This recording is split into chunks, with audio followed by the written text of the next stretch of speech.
Good evening, I'm Dick Pryor, and welcome to Ask a Lawyer. Each year with the observance of Law Day, our goal is to make you aware of how the legal system works and how you can benefit from it. This year's theme, Separation of Powers, Framework for Freedom, gives us a chance to reflect on the important role the three branches of government play in protecting the rights of American citizens. During this program, we'll talk about some of the ways Oklahoma attorneys are working to improve the lives of everyday Oklahomans. We'll meet one Oklahoman who gained independence from addiction and a chance at a healthier life with the help of the Oklahoma County Mental Health Court program. Coming up on the estate planning segment, attorney Donna Jackson introduces us to two of her longtime estate planning clients. With Donna's help, the couple was able to preserve their family legacy and provide for future generations. We'll also hear from Michael and his experience obtaining an expungement. Throughout tonight's program, we'll have answers to some of your most frequently asked legal questions. As you watch this evening's program, we invite you to take advantage of another resource, the Oklahoma Bar Association's free legal advice hotline. Right now, you can call a local or toll-free number found at the bottom of your screen and speak to an attorney about a legal problem at no cost to you. Mental health is an important aspect of everyday lives. It affects our relationships, how we take care of ourselves, and how we see ourselves as individuals. Untreated mental health issues can quickly derail a life.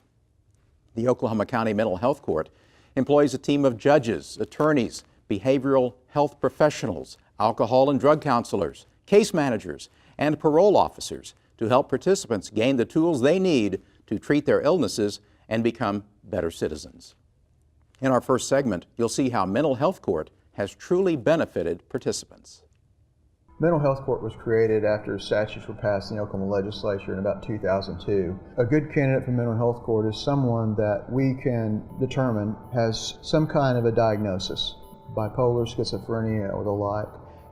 That's someone that we will initially look at. I feel that Mental Health Court is important because it helps our people who are homeless, who have mental illness, who are addicted to drugs and alcohol, learn how to be a productive member of society, get them off of the illegal substance and the alcohol. They need the treatment intervention as well as the court intervention to not come back into the criminal justice system. And if we can keep them regulated on their medication and we can keep them sober, they're not going to be in the criminal justice system. Mental Health Court has taken this group of people that a lot of us didn't know what to do with in the criminal justice system. It's been able to identify them, it's been able to help them, give them consistent treatment so that they aren't repeat offenders. The tools that they receive and the help that they get is obviously for their mental health, to understand their mental health. They'll get treatment for that. They will also be receiving drug testing, so to make sure they're staying clean and sober. If they're drug addicts or alcoholics, then they'll receive that type of treatment for their addiction. They'll learn how to live a clean and sober life. The district attorney's role is basically a gatekeeper. We file all the charges, and as the charges come into our offices, they go through a pre-screening process to determine what exactly the case is all about and who the person is who we've charged. And if there seems to be a history of mental illness or brain health issues, that is someone we might pull out of the regular group of charges going into the regular dockets and begin to look at this person and determine if they have a lawyer. If they don't have a lawyer, can we get the public defender's office involved? Can we get this person assessed for mental health needs, brain health needs, and determine if they're a good candidate for mental health at that point. We get them in a structured world that they can stay in for the rest of their lives. Even if they graduate, they've walked out with, okay, I know I have to take my medication every day. I was originally born in Waco, Texas. We moved here when I was 4 years old. At 6 years old, we were taken away from my mom because she was into drugs and alcohol. I spent the next 12 years growing up in DHS custody. And although it was good for me in a lot of ways, I rebelled in a lot of ways because I wanted to be my own person. So being my own person meant that I'm gonna go do what these people don't want me to go do, which I'm gonna go get involved in drugs and alcohol. And I went out and got in drugs and alcohol just as a way to rebel, against the authorities in my life. This person can't help many times their behavior, and unless they're medicated and stay med compliant, they maybe sometimes can't even explain their behavior, but we want them to succeed. Many of them have never had a group of people who surrounded them that they actually felt like they could trust and who cared for them and really did. I mean, we're cheerleaders for these people, believe it or not, for the participants, because it's a great day when they graduate, and it's a great day years down the line when they may come back and say, hey, listen, mental health court was the time in my life I can point to where everything turned around. I was self-medicating. I was using whatever to go up and whatever go down. I didn't use my appropriate medication. I wasn't involved with doctors. I didn't feel like anyone cared for me. But when the mental health court team comes along and we say, hey, we need to help you, and they start to develop that trust and that relationship, so that changes lives. You love people, you pour yourself into people, and that can change lives. And that's what mental health court's all about. Our treatment team has police officers as well as probation officers, judges, treatment, district attorney, and defense attorney.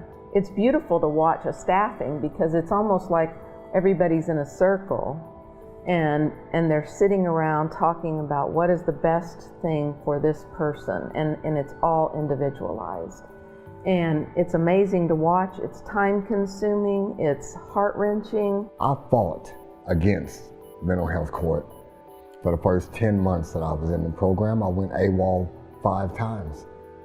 But the team itself seen something in me that I didn't see in myself.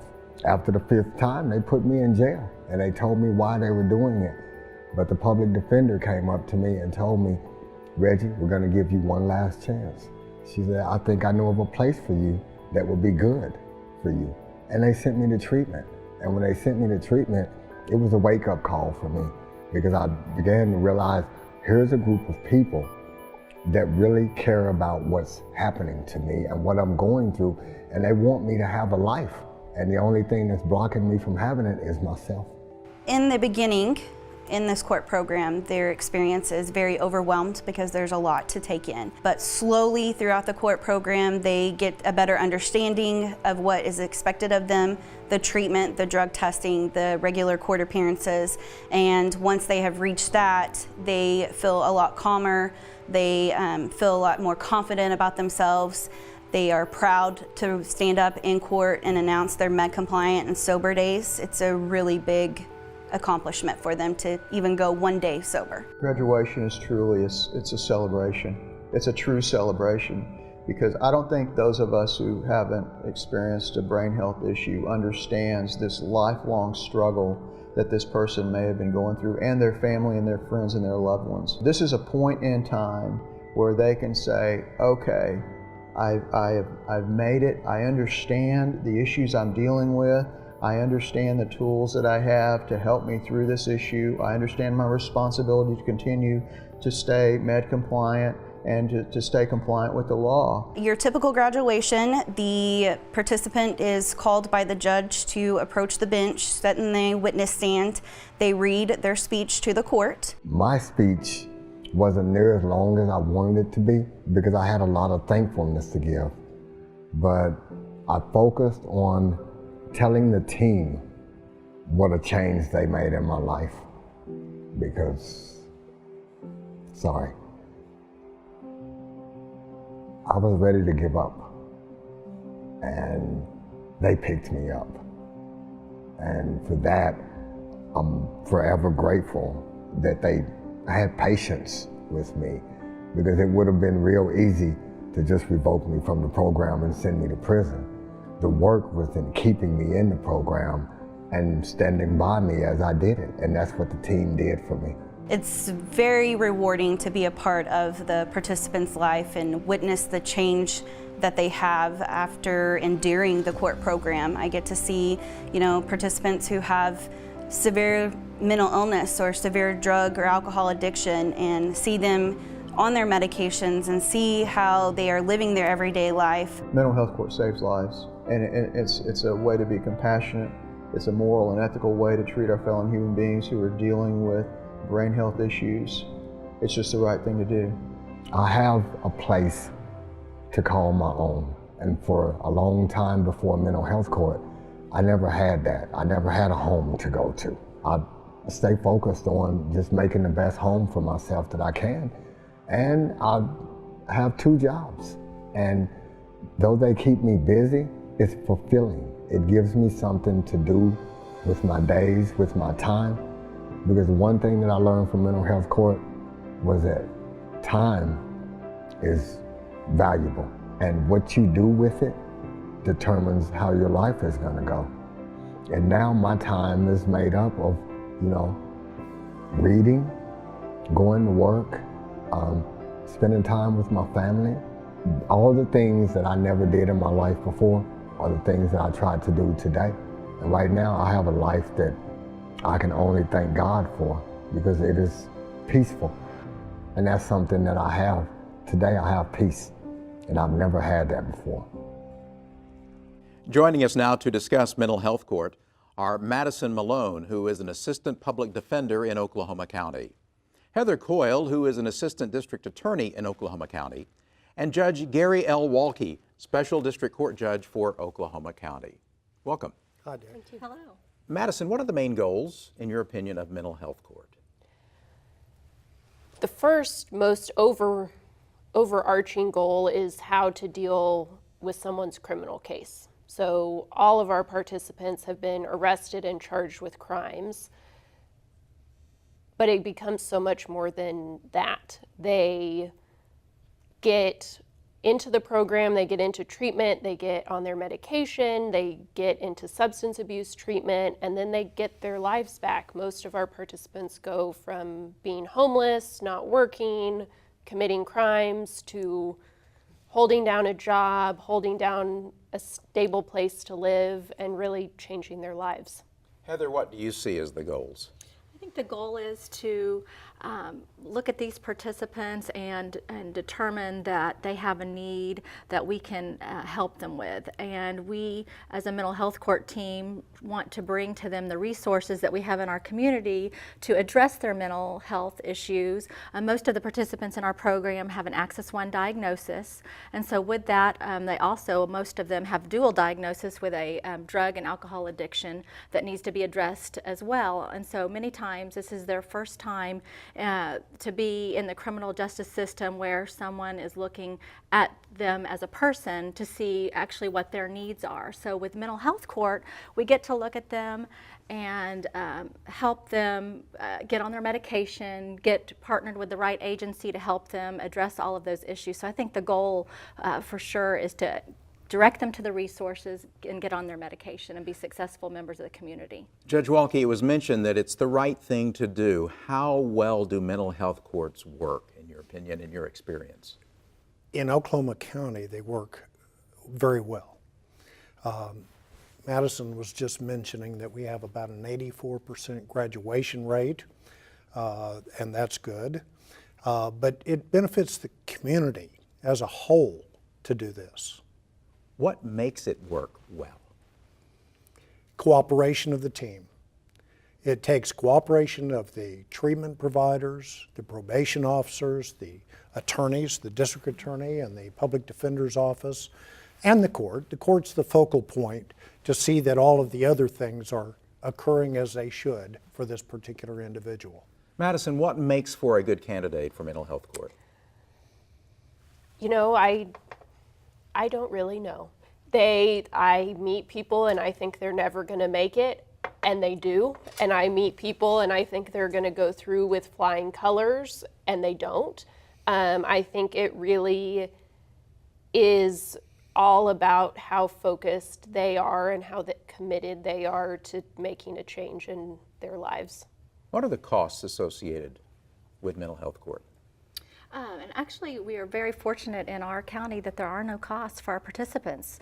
The program handles the cost of their UA tests, their treatment, their probation fees, and so all of that is covered. And so really, it's an amazing program that allows people that we've talked about before that are some are homeless, some have never had any stability in their lives, and so really they can do this program without any cost, and so they don't have to worry about not having a job or not being employable, because we can at least get them in the program, get them started, and they have that chance at getting their lives together. Perhaps it's even a cost savings. Oh, very much so, compared to the alternative, which of course is prison. And upon failure in mental health court, that's where they go. But the cost for all of this teamwork and for all of the treatment for these people, I think is somewhere less than 50%. Maybe it's closer to 30% of what they expend on imprisoning these same individuals if they have to. What therapy or treatments can clients expect to receive through mental health court? So we work with 3 community mental health centers in the community: Red Rock, North Care, and Hope. Our participants get to choose where they go based on what's closest to where they live. They go for mental health treatment. They all have psychiatrists on staff to get their medication, and they also participate in substance abuse services there. Does mental health court help with housing and jobs too? They do. Through the agencies that they're partnered with, they all have a case manager, and so with the case manager services, they try to identify those that need housing, identify those that can work and need jobs, and help them do that. So they have hands-on case management along with their individual therapy, group therapy, and any other groups that they need to attend. So I'm sure you see some emotional stories. What is graduation like? Well, Reginald Lee is a perfect example. He told the truth when he said that it didn't look like he was going to make it at first. He fell down and tripped so many times, but we kept him. And when he graduated, the story that he told and the story that every one of these individuals tell is just, I mean, it's wonderful, it's exciting, it's heartbreaking, and yet it's a new life. Madison Malone, Heather Coyle, and Judge Walke, thank you for being here.